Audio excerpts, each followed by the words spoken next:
This is Eli with Mystic Circuits. Today I'm making a set of videos in order to help explain how to build the 0 HP modules for people who are completely new to DIY, to soldering, to electronics in general, don't know exactly what they're doing, and so I figured that making video tutorials would be more helpful. I'm doing all of this unscripted, so there's going to be a fair amount of ums and I might say something stupid and correct myself. I'll do my best to edit all of this out, but please just, be understanding that I'm doing this unscripted and so mistakes happen. This first video is literally just a tutorial on how to solder at all. We're not actually going to be building. This is a radio music from Music Thing Modular. It's a great module, and I need some more of these for doing demos at some trade shows that are coming up. But I will not be building the whole thing. I'm literally just going to solder in these two resistors so that I can show you a bit more. They're separated. All right. I'll show you the perfect fundamentals of soldering itself. So first, I figure we should go over some tools. You're going to need a soldering iron. I know it sounds incredible, but it's absolutely necessary. And one thing that I strongly suggest if you don't yet have a soldering iron is to spend a little bit more and get an iron with a heat control. I have two irons here. One is the very well-known Weller WES51.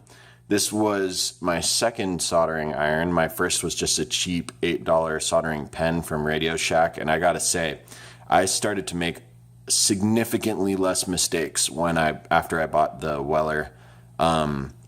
Having a control for the heat of the iron not only lets you use different heats for different parts that might require more or less heat, but it lets you turn off the iron when it's not being used, or rather to keep a low enough heat that you won't burn anything with your iron, but that you can quickly turn up the heat again, not have to wait a full, 3 or 4 minutes before the iron is hot enough to start using again. It also prevents the sort of buildup that can cause problems with your soldering projects. If you look at this, it's not focusing, but let's see if I can get it close enough to focus. Anyways, if you look at this iron, there's just a tiny, tiny bit of residue sort of past that silver tip. That's just going to happen no matter what. It's just a buildup of flux and other chemicals that are created when you're soldering, and over time, it gets more and more black to the point where you have barely any silver left and you're going to have to get a new tip. Having the heat control greatly extends the life of your tips, because while you're not soldering, if the heat is all the way up, then you're just burning off chemicals that are created during the soldering, and it creates a lot more of that residue. You have to spend more time cleaning. Just generally, if you have the extra, I don't know, I think this thing costs $50. If not, I'm sure you could find another one with the heat control that costs around the same amount. If you have the money, it's incredibly worth it. I got this thing when I was 15. It still works really well. I've never had any issues with it. I think after a while, something goes wrong, but there's a reason that these irons are so common. I actually did at one point upgrade to, well, I wouldn't exactly call it an upgrade, but it's, I don't even know how to pronounce this. It's just a cheap Chinese iron called AOYUE. I read a bunch of reviews and people spoke really highly of the fact that it has both a normal soldering iron, but it also has this cool fume extractor built in that will literally just sock away. It'll just sock away all those soldering fumes, making it much more easy to breathe while you're working, and it sends all the fumes out of this which some of you might know is a heat gun, a hot air rework tool. And this is useful for building surface mount and for desoldering surface mount. And I believe in some cases can be used to desolder through hole parts. If you don't know what any of that means, don't worry about it. It's not necessary for you to get this moderately more fancy soldering iron. One complaint I do have about it is that next to the fume extractor, it's a bit hard to clean. So if you see, this thing isn't focusing still, because I can only use one hand to do this. But there is more of that black residue on one side of this tip than there is on the other. And that's because normally that side is facing the fume extractor. So it's a little bit harder to get to when you're cleaning. So if you do, I believe I got this for $130, which isn't bad at all. Comparable irons cost, a couple $100, but because it's from China, it's a much cheaper. It takes Hakko tips, which if you don't know, you can buy at basically any electronics shop. The one thing that I did hear about this is that this plastic enclosure for the iron itself does eventually break. Just treat it real gently. Expect that it's not going to last you 20 or 30 years, but from the review that I read, they said that basically the price of the iron, by the time that it broke, they were ready to just buy another one because it had lasted them that long. Just real quick, there are also, as I mentioned before, you will sometimes need to clean your tip. There are two common methods for this. One is to use a sponge. I'm not as big of a fan of the sponge because it also accumulates nasty chemicals after a while, and the sponge will actually make your tip dirtier unless you're cleaning the sponge very often and, using it to, replacing it. I tend to go for the dry approach, which basically takes this, what do you call that? Like, it's almost like iron wool, but I think it's copper or possibly even gold plated. I doubt it's a lot of gold, but you can just stick your tip right in there and it'll take the solder off. Every once in a while you need to rotate it, but that's about it. As far as choosing which kind of solder you use, wow, this is unbranded, but I use the MG Chemicals unleaded solder. And if I was starting out, I would definitely get lead solder. It's much easier to work with. You can use a lower temperature, and it is more forgiving if you make any mistakes. I use unleaded because I solder all the time. I solder both for the company and at my day job. And it's being in contact with lead that much is super bad for you. There are a lot of arguments as to whether or not lead-free solder is worse for you because it burns at a higher temperature. It can cause certain chemicals which don't evaporate in lead solder to evaporate and you're breathing it in. I think as long as you have good ventilation, that it shouldn't be an issue. And these chemicals also absorb through your skin, so being in constant contact with lead, it's bad, okay? And people don't properly wash their hands afterwards, and then they'll go eat something, and they're basically ingesting lead. That's what made Van Gogh go crazy. So if you are getting good enough at a certain point, I would suggest upgrading to the lead-free, but if you're just starting out, use the lead, just wash your hands carefully and make sure that no little bits of solder end up somewhere that you might accidentally get mixed up with something else, and you should be fine. Okay, other tools. Besides the soldering iron and the solder itself, I use this probably more than anything else. It's just a small needle nose plier. If you look, the tip of it comes together nicely. Some of the cheaper ones, there's a small separation at the, you see that separation? That's after years of treating this thing quite poorly. It's a nice one, and they're not that expensive, but you might have to go through a couple before you find the one that's going to last you the rest of your life. Let's see, you will also need these. Just some normal pliers with cutters will work, but I like having the really small ones to get, it just gives you a lot more freedom to work with rather than having a huge piece of metal when you're trying to cut a wire, and having the large piece of metal sometimes can prevent you from getting into tight to reach places, which, you know, it happens. Let's see, there's also, if you're starting out, I can't suggest enough to get a multimeter. It might not seem necessary, and you'll probably do fine without one for a while, but if you run into any sort of problem with your build, and it's something that you can't just see that, oh, I forgot a part, or oh, maybe I mixed some parts up, you're flying blind without a multimeter. You don't need a fluke. It doesn't need to be a really nice one. All it needs to be able to do is to read DC voltages, right? So that's like if you have a power coming in and it's a static voltage, that's a DC voltage. Static meaning it doesn't change, right? AC is changing, like the little diagram. DC is static and steady. So those are usually the voltages you're going to need to probe. This is the symbol for resistance, so being able to measure resistance is also very helpful. And this is called a continuity checker. Basically, if you touch 2 points, let me just turn it on actually.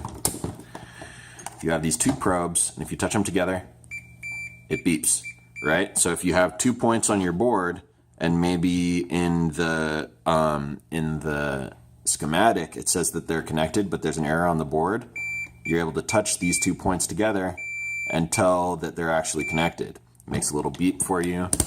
Super duper helpful. Highly suggest getting one of those. Just a couple of other things that are handy. You don't want to ever have to desolder anything. It's a real mess. But if you do, I've gone through a lot of different methods, and this is probably my favorite. It's just a little soldapollet. I don't know how the heck you'd pronounce that, but it's maybe 10, 15 bucks tops. You have your part here, and you heat up one side with your iron, and then you just stick this here, and you press this button, right? And it pops the solder out. It'll take a couple tries, and it'll take some time to get used to, but it definitely helps a lot. Some people prefer wick. The wick is a lot easier with lead solder. With lead-free, it can be a little bit harder to get to those hard-to-reach places. So, you know, I use wick pretty often, but it definitely is more useful with lead solder than it is with unleaded. You know, sometimes it takes a combination of these two to do it. So you can buy fancy desoldering guns, and I have, and it didn't last, especially because I was desoldering unleaded solder. The tip to the gun got frozen up eventually. So here's something else that's really nice. It's not necessary at all, but it definitely, when I first got it, I was like, oh, why haven't I been using this the whole time? It wasn't that expensive. I can't remember exactly how much it was, but it's just a circuit board holder. I can just take the board and push these together, and then you can see one side is spring loaded. So just put a little bit of tension on there, and then you tighten this screw right here. See if you can see, there's a screw. You tighten it. Now your board is held in place, and you can rotate it 360 degrees. You can rotate this thing all of the degrees that there are, and it's really nice. So I'm even just gonna start out like this, show you a little bit. Before soldering anything, you usually have to put parts in the board, right? So this is a 22K resistor. Pretty much every bit of electronics you use will have resistors, and they all have this color code. Most of them have a color code. You know, I'm an electrical engineer, and I've been soldering for over 10 years. I haven't bothered to memorize the color codes. There's an acronym for it, which when I heard it was rather sexist. But, you know, I just generally can actually remember, like, oh, red is 2. So I know that this is a and it goes in order, right? So like of the rainbow. So like I believe, brown is okay. That's not a rainbow at all. Anyways, I just from doing this long enough, I know that red orange is a 22K resistor, but even, some places will label them differently. So we look for the 22K spot, and it can sometimes be hard to tell, but there are these little like markings on the board that tell you that the resistor goes between these two holes rather than these two. You're just going to have to sort of trust your intuition on that one, especially because the resistors all go in the same direction on this board, which is a nice touch. Maybe someday I'll start doing that. But so we have 2 places to put a 22K. All right. Right there. And what you didn't see me do was when the legs go through the holes, you just bend them out. You got to be careful about having the leg cross over another place where the solder can go, which is basically anywhere on this board that you see shining silver is somewhere that solder can attach to. So sometimes I'll bend it in the other direction just so that I don't accidentally get solder in those holes. You can see this can get a little tricky. So when you're just starting out, just do 1 resistor at a time. In fact, let's just do it like that. All right, I'll take this out. I know it's not necessary, but we'll just solder this 1 resistor. You can see I bent the legs at opposite angles to hopefully avoid getting solder anywhere that it's not supposed to be. Now I'm gonna show you what I do to turn on the iron. Hit this big silly switch. Now you can see that the heat control, you see Fahrenheit times 10, the heat control is all the way down. So we're not gonna solder anything at this temperature. Generally, you can go halfway up and it'll start to work. Because I'm using lead free, I usually go 65 to 70.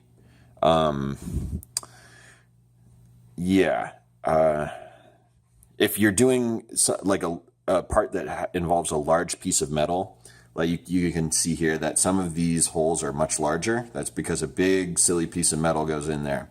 You might want to go to 75, just bump it up by 5 degrees. You're never going to have to use it all the way up. You're only going to end up burning parts of the circuit board if you go all the way up. It's absolutely unnecessary. Maybe if you were soldering jewelry or something like that, it would be necessary where you have to heat up large pieces of metal, but it's completely unnecessary. So for now, I'm going to go to 70. You can see that light turned off. That means that it's no longer heating the element, and at a certain point, I'm not sure if we're going to wait for it, but it will start to beep. Sometimes if it's, or not beep, it'll start to blink, meaning that it's maintaining a temperature. Sometimes if it's taking a little too long, I'll just hit a piece of solder against it, and you can see it's going at the perfect temperature. So before you start soldering, what you always want to do, at least just the first solder session of the day, just put a whole bunch of solder on there, and then you just flick it off, right? And what that does is it gives it a nice silvery sheen. It helps clean off all the black crud that accumulates, and it gets your solder to have the molten tip that allows it to cause the rest of the solder to melt. So I'll just do it twice. I do this sometimes with the dry one too, and then you just stick it in there, clean off all the extra stuff, use the sponge if you need to, and voila, we have a nice silver soldering iron. Beautiful sight. So now, let's try and get this to focus. There we go. There's something you need to know about actually applying the tip, is that you're trying to maximize surface area against the place that you're going to solder in order to heat it up, right? And then you put solder on the part. So what you're not doing is you're not putting a bunch of solder on your iron, like, oh, well, hold on. Sometimes it needs to heat up again after you use a sponge. What you aren't doing is making a big blob of solder, right? See how it's getting kind of fat there, like hanging off the soldering iron? You're not putting a blob onto the joint being the part where the leg goes through the hole. right? That's the wrong way to do this. What you want to do with your soldering iron is you want to literally put the iron against the place where you want the solder to go so that the joint itself heats up, and then you just apply solder to the whole thing. All right. Now this is a good looking joint. You can see it makes that little almost like Hershey's Kiss on the top right there. There's no all right. This is gonna sound conceited, but it's actually hard for me to do this the wrong way. So maybe if I go like this, I can show you what a bad joint looks like. All right, I'm gonna do exactly what I told you not to do, just to illustrate a point. Okay, so I'm gonna take this big blob of solder. I'm just gonna stick it on there. All right, and you'll see why this is a bad idea. So if you look, if my camera will focus, there we go. If you look at this joint, you can see not only is part of the pad still unsoldered, but the connection between the two, it's very haphazard, right? If I wiggle this leg around, the whole piece of solder moves with it. So as you can see here, the piece of solder just literally fell off from physical motion. That's what's called a cold joint, all right? And it doesn't matter what kind of electronics it is. It can be your favorite, you know, fancy reverb from the largest company in the 80s. Cold joints happen and they eventually cause stuff to break, right? I've fixed cold joints from really fancy pieces of equipment, and it's nobody's fault when it happens. It's just something that happens due to, you know, mistakes in soldering. But a cold joint is something that when something's going wrong and you notice that you're maybe flexing the board, right, and it starts and stops working because of that, look for something like this where you either wiggle the leg and it moves, or where it doesn't make this nice Hershey's Kiss kind of shape, right? So if we focus on this, all you got to do to fix a cold joint is solder it the right way. So you just put your iron against the side, you apply a little bit more solder just to get everything flowing nicely, and let's see how that came out.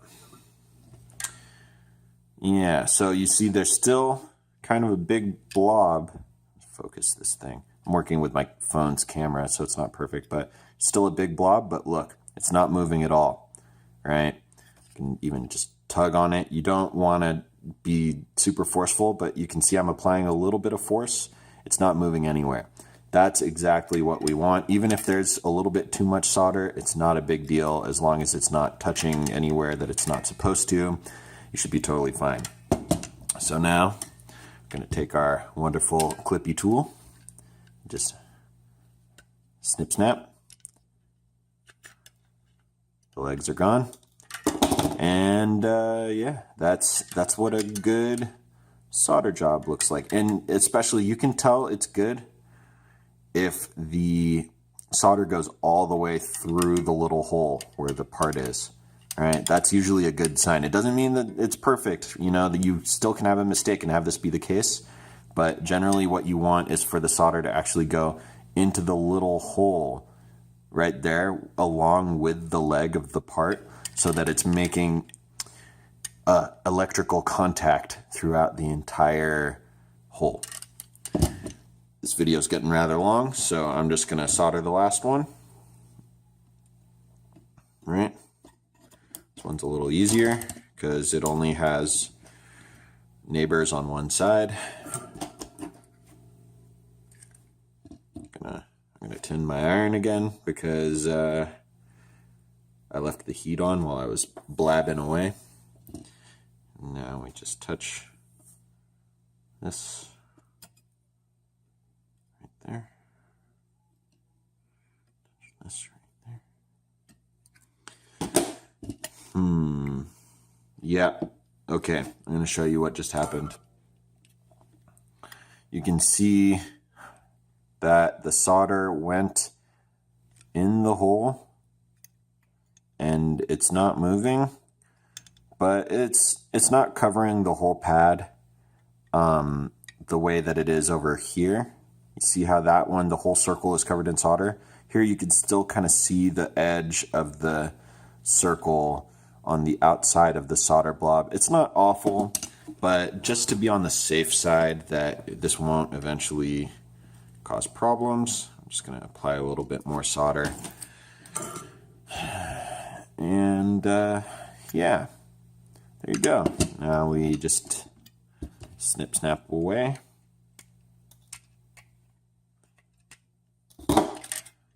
And you can see we've got 2 resistors soldered in, looking beautiful. Yeah, so there you have it.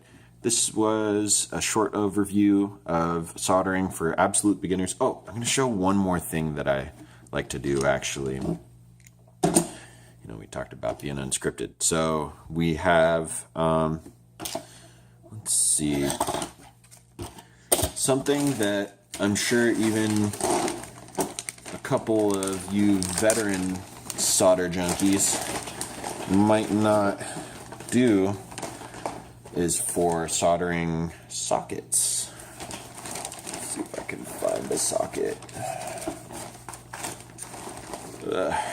Sorry, looking through my big bag of tricks.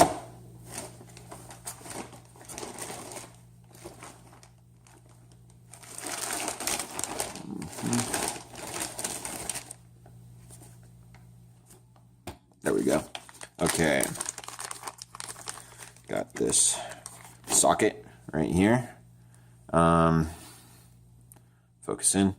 So generally, if you're starting out, it's a good idea to put all of your chips in sockets. And basically what that does is if you solder something backwards, you accidentally touch 2 pins together, something breaks, it's really, really easy to be able to replace the microchips, which are generally the thing that breaks the easiest. So it has this little nub right here, and if you look at the circuit board, there's a yeah, you see that little semicircle right there?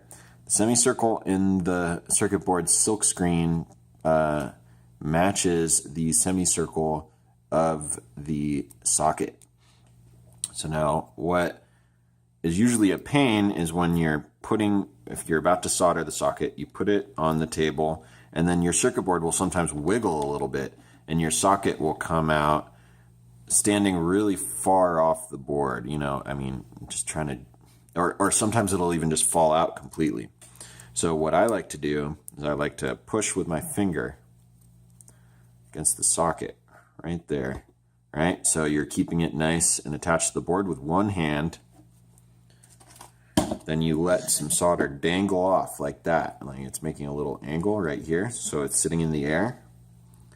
That way, with just 2 hands, you can solder one corner of the socket, right? And now it's not really going anywhere, and you know, I can shake it, I'm not holding it anymore. It's important that you touch the socket on the opposite side of where you're soldering, because the heat will travel through this pin into that leg of the socket, and you'll burn your finger if you're touching it.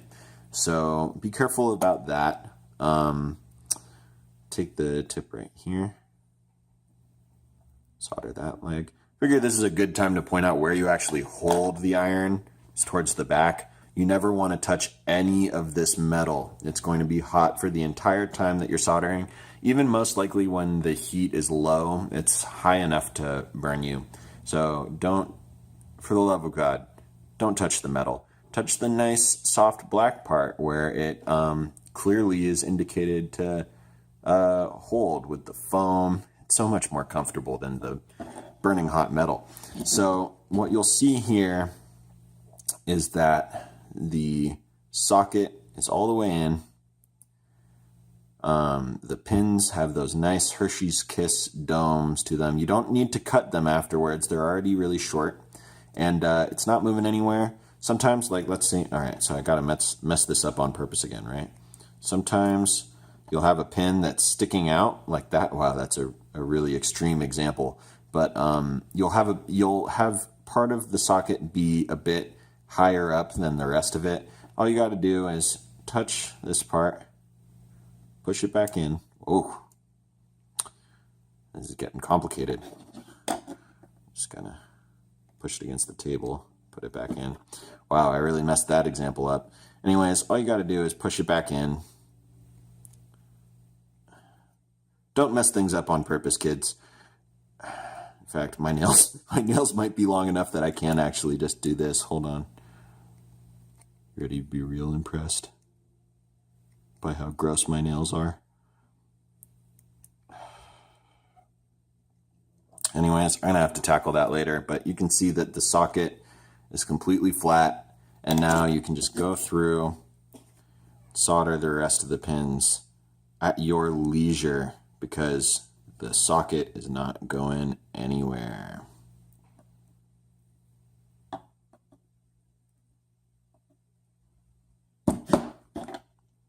Yep, and there you go. That's how to solder a socket the wrong way. Don't worry, I'll figure out how to fix this pin later. Usually you just need to take a tool and kind of smash it against the table while you're heating up the pin. But that's not important. You won't ever have to do that because you're not trying to mess it up on purpose. Anyways, this has been a short video on how to solder for absolute beginners. I hope that it's helpful. If it wasn't, or if you have any more questions, or if you are just amazed by my beautiful voice, go ahead and leave a comment. Please subscribe. Find me on Facebook at Mystic Circuits.